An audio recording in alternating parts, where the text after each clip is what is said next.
Hello mga kalablab! So mag-share lang ko no about sa reality sa kitang tanan ng mga tao based sa Bible. Yung pa sa Romans 3:23, kitang tanan makasasala.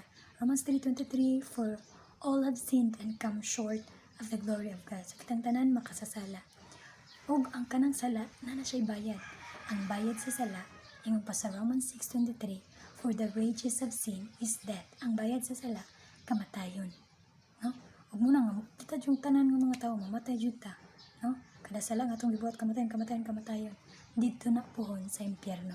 Pero napatay pag-asa natay paglawom nga dili ta maato sa impyerno, no? Kay giingon pa ang sumpay ana Romans 6:23, for the wages of sin is death, but the gift of God is eternal life through Jesus Christ our Lord. So natay paglawom nga di ta maato sa impyerno, pinahagi na siya kay Jesus, di ba?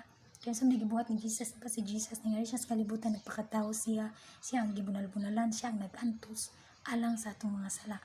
Siya namatay siya, gilubong, ug sa ikatulo ka adlaw, nabanaw. Muna siya mayong balita, guys.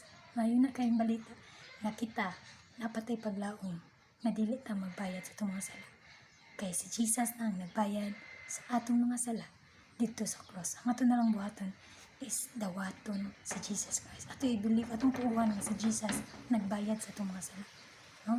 Yung pa sa John 3:16. Basahan namin nyo guys. Chat. Tawag. Mawala ka na lang.